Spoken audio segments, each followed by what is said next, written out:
আজ মুহররমের অষ্টম দিন, জুমার দিন। আসমানের দরজা খোলা রয়েছে। আল্লাহ রাব্বুল আলামিন তার খাজানা দরজা খোলা রেখেছে। যে বান্দা আল্লাহ তাআলার কাছে যা চাইবে আল্লাহ তাআলা তাকে তাই দান করবে। টাকা পয়সার টানাটানি সংসার, আপনার সংসারে অশান্তি আর দুশ্চিন্তা পিছু ছাড়ছে না। অনেক কিছুই করেছেন, ভাগ্য কোনোভাবেই বদলাচ্ছে না, ভাগ্য কোনোভাবেই যেন পরিবর্তন হচ্ছে না। কিন্তু ভুলে যাবেন না, আল্লাহ যাকে চান তাকে রাজা বানিয়ে দেন। আজ শুক্রবার, সবচেয়ে বরকতময় দিন।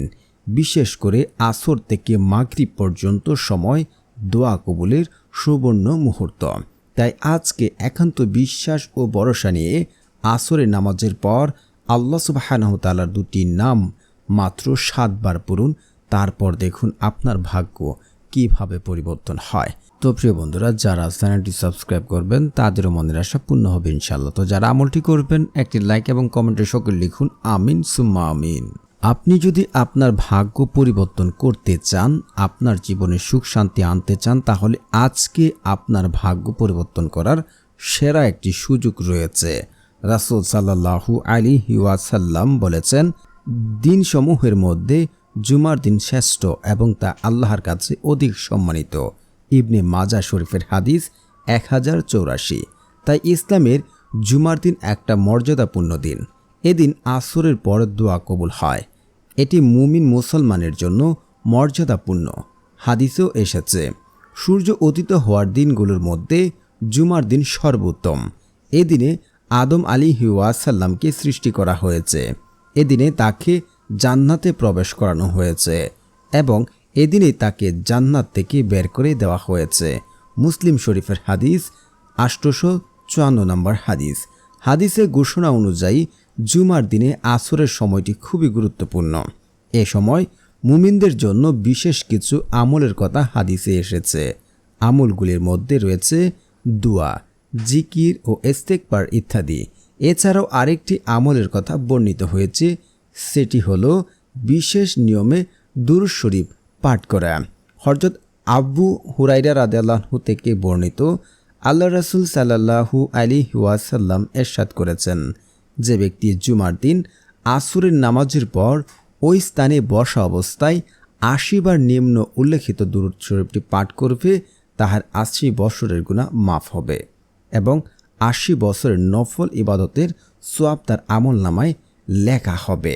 দুরূদ শরীফটি হচ্ছে, আল্লাহুম্মা সাল্লি আলা মুহাম্মাদিন নাবিয়িল উম্মি ওয়া আলা আলিহি ওয়া সাল্লিম তাসলিমা।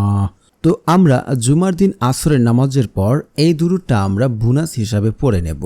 যদি আপনি পড়তে পারেন তাহলে আপনার 80 বছরের গুনাহ মাফ হয়ে যাবে এবং আপনার 80 বছর নফল ইবাদতের সওয়াব আপনার আমলনামায় লেখা হবে। সুবহানাল্লাহ সুবহানাল্লাহ। হযরত আনাস ইবনে মালিক রাদিয়াল্লাহু হতে বর্ণিত আছে, জুমার দিন এমন একটি সময় আছে যেটাতে বান্দা আল্লাহর কাছে কোনো দোয়া করলে আল্লাহ তাআলা তাকে তা দিয়ে থাকেন। মুসনাদ আহনাফ হাদিস নাম্বার 5588 নম্বর হাদিসে রয়েছে। হযরত জাবের ইবনে আব্দুল্লাহ রাদিয়াল্লাহু থেকে বর্ণিত করেছেন, রাসূল সাল্লাল্লাহু আলাইহি ওয়াসাল্লাম বলেছেন, জুমার দিনে 12 ঘন্টার মধ্যে এমন একটি মুহূর্ত রয়েছে, যদি কোনো মুসলিম ও এই সময় আল্লাহর কাছে কিছু প্রার্থনা করে তাহলে মহান আল্লাহ সর্বশক্তিমান তাকে তা দান করবেন। এই মুহূর্তে তোমরা আসরের শেষ সময় অনুসন্ধান করো। আবু দাউদ হাদিস নাম্বার 1048। প্রিয় বন্ধুরা, আমি জুমার দিন বহুবার এই আমল করে ফলাফল পেয়েছে। আপনারা যদি আপনার ভাগ্যের চাকা পরিবর্তন করতে চান, ভাগ্যকে পরিবর্তন করতে চান, তাহলে একিন এবং বিশ্বাসের সাথে আল্লাহ তাআলার কাছে এই জুমার দিন আপনাকে চাইতে হবে। আজ যেহেতু মুহররমের অষ্টম দিন, এই মুহররমের কিন্তু বহু ফজিলত রয়েছে। এই মুহররমের আশুরা রোজা রয়েছে। এ সময় রোজা রাখতে হয় এবং ওই দিন আল্লাহ সুবহানাহু তাআলা আশুরার এই দিনেই দুনিয়া কিয়ামত করে দেবেন এবং এই দিনেই কিন্তু আদম আলাইহিসসালামকে জান্নাতে পাঠিয়েছিলেন, সৃষ্টি করেছিলেন, তাকে দুনিয়াতে প্রেরণ করা হয়েছিল। এদিনে অসংখ্য অসংখ্য ঘটনা রয়েছে। এদিন যদি আল্লাহ তাআলার কাছে কোনো বান্দা দোয়া করেন, আল্লাহ তাআলা সে বান্দার দোয়াগুলো কবুল করে নেন। তো প্রিয় বন্ধুরা, আমরা আসরের পর দেখে নিয়ে আমরা বেশি বেশি দুরূদ শরীফ পড়ার চেষ্টা করব এই জুমার দিনে। রাসূল সাল্লাল্লাহু আলাইহি ওয়াসাল্লাম বলেন, জুমার দিন আমার উপরে বেশি বেশি দুরূদ পাঠাও।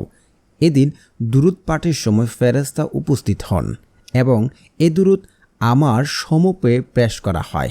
ইবনে মাজাহ শরীফের হাদিসে রয়েছে, রাসূল সাল্লাল্লাহু আলাইহি ওয়াসাল্লাম বলেছেন, জুমার দিন শুক্রবার এবং জুমার রাত্রে বৃহস্পতিবার রাত্রে তার জন্য প্রচুর পরিমাণে দুরূদ পাঠ করা।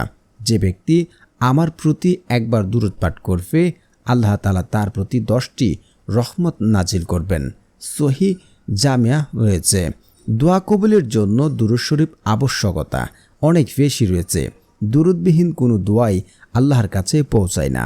এ কারণেই দোয়া কবুলের জন্য দোয়া করার সময় আল্লাহ তাআলার প্রশংসা এবং রাসূল সাল্লাল্লাহু আলাইহি ওয়াসাল্লামের প্রতি দুরূদ পাঠ করা অপরিহার্য। আবু দাউদ ও তিরমিজি শরীফে এটি রয়েছে। তো আপনারা যারা দুরূদে ইব্রাহিম পারেন, দুরূদে ইব্রাহিমটা পড়ে নেবেন, নয়তোবা আপনারা সাল্লাল্লাহু আলাইহি ওয়াসাল্লাম সাল্লাল্লাহু আলাইহি ওয়াসাল্লাম সাল্লাল্লাহু আলাইহি ওয়াসাল্লাম আপনারা আমলটি করার ক্ষেত্রে আপনারা এই দুরূদটি পড়তে পারেন বা দুরূদে ইব্রাহিম পড়তে পারেন।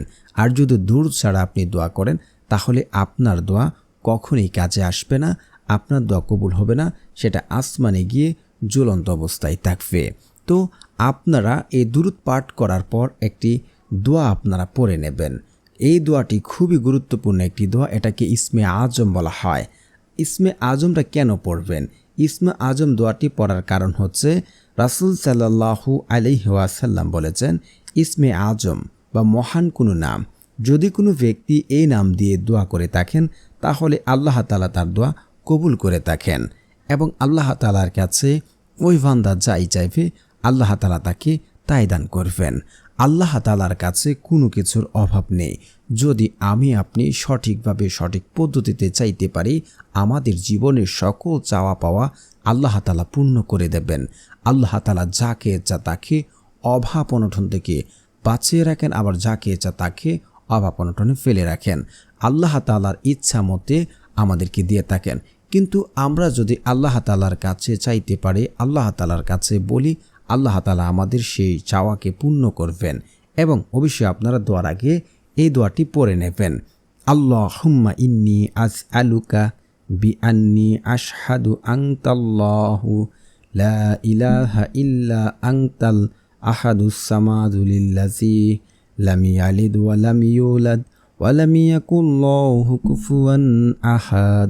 আমি আবারও পড়ছি, আল্লাহুম্মা ইন্নী আসআলুকা বিআন্নী আশহাদু আন্নাকা আনতাল্লাহু লা ইলাহা ইল্লা আনতাল আহাদুস সামাদুলিল্লাযী লাম ইয়ালিদ ওয়া লাম ইউলাদ ওয়া লাম ইয়াকুল লাহু কুফুয়ান আহাদ। এটাকে ইসমে আজম বলা হয়। এই দোয়াটি আপনারা পড়ে নেবেন। আল্লাহর কসম করে বলতে পারি, আপনার সকল চাওয়া আল্লাহ তাআলা কবুল করবেন, পূর্ণ করবেন। তারপরে আপনারা আপনাদের দোয়া আরও দ্রুত কবুল হওয়ার জন্য আপনারা আয়াতুল কুরসি পড়বেন। আয়াতুল কুরসির বহু বহু ফজিলত রয়েছে। হযরত আবু উমামা রাদিয়াল্লাহু থেকে বর্ণিত, আল্লাহ রাসূল সাল্লাল্লাহু আলাইহি ওয়াসাল্লাম বলেছেন, প্রতি ফরজ নামাজের পর যে ব্যক্তি আয়াতুল কুরসি পড়বে, তার জান্নাতে যাওয়ার পথে মৃত্যু ছাড়া আর কোনো বাধা থাকে না। এটি হচ্ছে আপনারা নাসাই শরীফের হাদিস, হাদিস নাম্বার 100। মানে আপনি যদি প্রত্যেক ফরজ নামাজের পর আয়াতুল কুরসি পাঠ করতে পারেন, আপনার মৃত্যু যারা আপনাকে জান্নাতে কেউ আটকে রাখতে পারবে না। একবার জান্নাতে চলে গেলে আল্লাহ তাআলা আমাদেরকে আর জাহান্নামে দেবে না। তো আমরা চেষ্টা করব প্রত্যেক নামাজের পর যেন আয়াতুল কুরসিটা আমরা পড়তে পারি, আমরা যেন জান্নাতকামী হতে পারি। আমাদের দুনিয়াতে সব কিছু নয়, আখেরাত বলতেও রয়েছে। তো আমরা দুনিয়াতে যেমন ফায়দা লাভ করব, আখেরাতের জন্য আমরা কিছু সামান রেখে যাব। তো অবশ্যই আপনারা আয়াতুল কুরসি পড়ে নেবেন। তো যারা পারেন না আমার সাথে সাথে পড়েন, শুনলে হবে ইনশাআল্লাহ। আল্লাহু লা ইলাহা ইল্লা হুয়াল হাইয়ুল কাইয়্যুম লা তাখুযুহু সিনআতু ওয়া লা নাওম লাহু মা ফিস সামাওয়াতি ওয়া মা ফিল আরদ মান জাল্লাযী ইয়াশফাউ ইনদাহু ইল্লা বিইজনিহি ইয়া'লামু মা বাইনা আইদিহিম ওয়া মা খালফাহুম ওয়া লা ইউহিতুনা বিশাইইম মিন ইলমি ইল্লা বিমা শাআ ওয়াসিয়া কুরসিয়ুস সামাওয়াতি ওয়াল আরদ ওয়া লা ইয়াউদু হিফযুহুমা ওয়া হুয়াল আলিয়্যুল আযীম। আপনারা আয়াতুল কুরসি সবসময় পড়ার চেষ্টা করে নেবেন। তারপরে হচ্ছে আপনার যদি অভাব অনটন দারিদ্রতা থেকে থাকে, অভাব অনটন দারিদ্রতা দূর করার জন্য সাথে সাথে আপনার ইস্তেগফার পড়বেন। ইস্তেগফার পড়লে আপনার ঘরে জীবনে কখনো অভাব অনটন আসবে না। দিনের সব সময় ইস্তেগফার পাঠ করা যায়। ইস্তেগফার পাঠের বান্দার অভাব মোচন হয়, পাপাচার কমা খরা হয়, সন্তান সন্তুষ্টি অভাব থাকে না, রিজিকেও আসে পরিপূর্ণ বরকত। অভাবমুক্ত থাকতে পবিত্র কোরআনে বেশি বেশি ইস্তেগফার পাঠের নির্দেশ দেওয়া হয়েছে, যার ফলে মহান আল্লাহ মানুষকে উত্তম রিজিক সহ অসংখ্য নিয়ামত ধন্য করে বলে জানিয়েছেন। আব্দুল্লাহ ইবনে আব্বাস রাদিয়াল্লাহু থেকে বর্ণিত, রাসূল সাল্লাল্লাহু আলাইহি ওয়াসাল্লাম বলেন, কেউ সবসময় ইস্তেগফার আঁকড়ে ধরলে আল্লাহ তার প্রতিটি সংকট পথ খুলে দেবেন এবং তাকে সব দুশ্চিন্তা থেকে মুক্তি করবেন এবং তাকে এমনভাবে জীবিকা দান করবেন সে ধারণও করতে পারবে না। আবু দাউদ হাদিস নাম্বার রয়েছে। তো প্রিয় বন্ধুরা, আপনারা এগুলো পড়ার পর আপনারা আল্লাহ তাআলার এই দুটি নাম পড়ে নেবেন। আল্লাহ সুবহানাহু তাআলার প্রথম নামটি হচ্ছে ইয়া ফাত্তাহু, ইয়া ফাত্তাহু, ইয়া ফাত্তাহু। তারপরের নামটি হচ্ছে ইয়া রাজ্জাকু, ইয়া রাজ্জাকু, হে রিজিক দানকারী। এই দুটি নাম পড়ে আপনারা আল্লাহ তাআলার কাছে দোয়া করেন, একিন এবং বিশ্বাস রেখে আপনার দুচোখের পানি ফেলে দোয়া করেন। আল্লাহর রহমতে আপনার জীবনের অভাব অনটন দারিদ্রতা দূর হয়ে যাবে। বিশ্বাস রেখে আমলটি করুন। তো প্রিয় বন্ধুরা, যারা আমলটি করছেন অবশ্যই একটি লাইক এবং কমেন্টস এবং চ্যানেলটি সাবস্ক্রাইব করে পাশে থাকবেন।